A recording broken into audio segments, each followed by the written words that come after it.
tout aussi intéressant maintenant, Timothy Galver, from Ferrocene ECI. Just few... De Ferrocene ICE.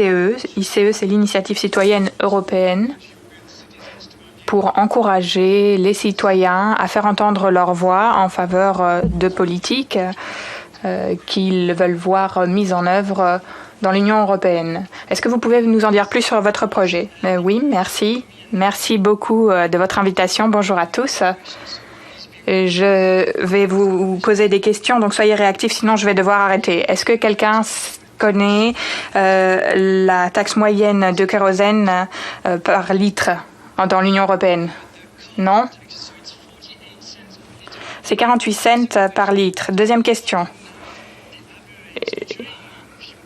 Qui connaît la taxe moyenne des carburants pour les trains au litre? 44 cents. Pierre a déjà un peu gâché ma surprise. Dernière question. Est-ce que vous connaissez la taxe kérosène pour les avions en moyenne? Voilà, c'est 0.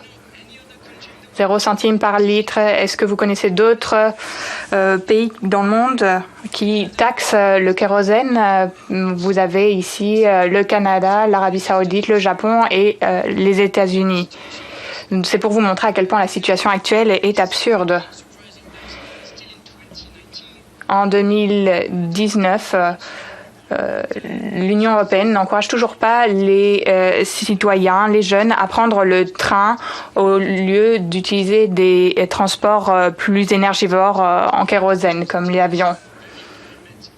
Et pour entrer dans les détails de ce système qui n'est pas très compatible avec nos ambitions, vous avez ce tableau. Il n'y a pas de TVA sur les billets d'avion internationaux, pas de taxe sur le kérosène non plus.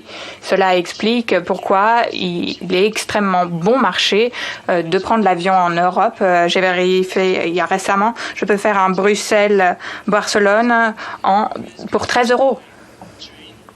Si je voulais y aller en train, ça me coûterait plus de 120 €. Alors, quel genre de taxation du transport voulons-nous? Quelle image voulons-nous envoyer aux citoyens européens? C'est vraiment absurde la situation actuelle. Si on veut respecter nos objectifs climatiques, c'est qu'il faut au moins mieux investir dans la mobilité pauvre en carbone et ne pas promouvoir les modes de transport plus énergivores en énergie fossile.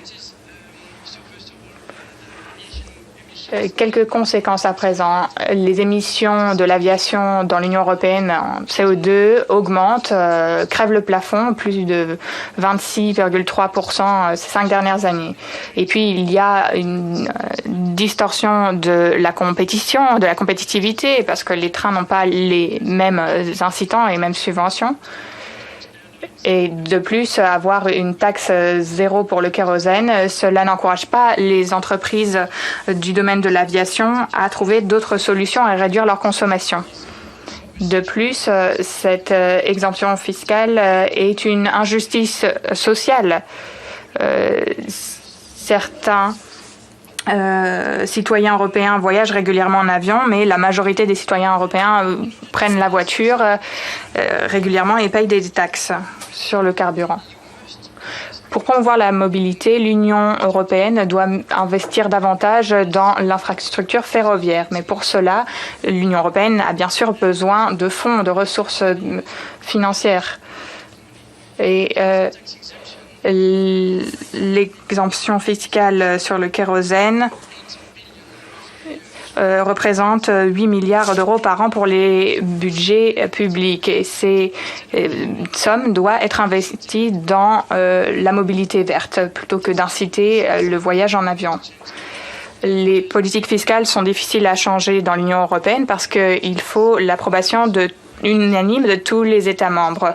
Mais en faisant pression d'abord sur la Commission et ensuite sur nos gouvernements, je pense qu'on peut avoir vraiment une taxation du transport compatible avec nos objectifs climatiques. C'est pourquoi nous avons lancé cette initiative citoyenne européenne pour mettre fin à cette taxation absurde et pour avoir de nouvelles ressources pour investir dans le système ferroviaire européen. Pour ceux qui ne le savent pas, ces initiatives citoyennes européennes sont vraiment un outil à la disposition de tous pour proposer une idée. Et si vous avez le soutien d'1 million d'autres citoyens européens, la Commission doit agir et proposer un texte législatif. On a pas suffisamment de signatures encore. On a besoin de vous. Il faut signer notre pétition, la partager partout où vous pouvez, Twitter, Facebook, dans vos newsletters, etc.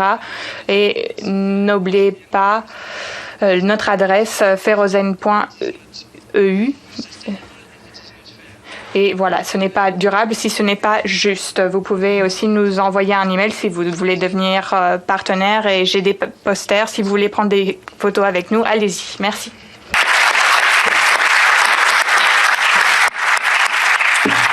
I wish you a lot of signature and to be... Je vous souhaite beaucoup de signatures et je vous dis déjà, j'apposerai ma signature.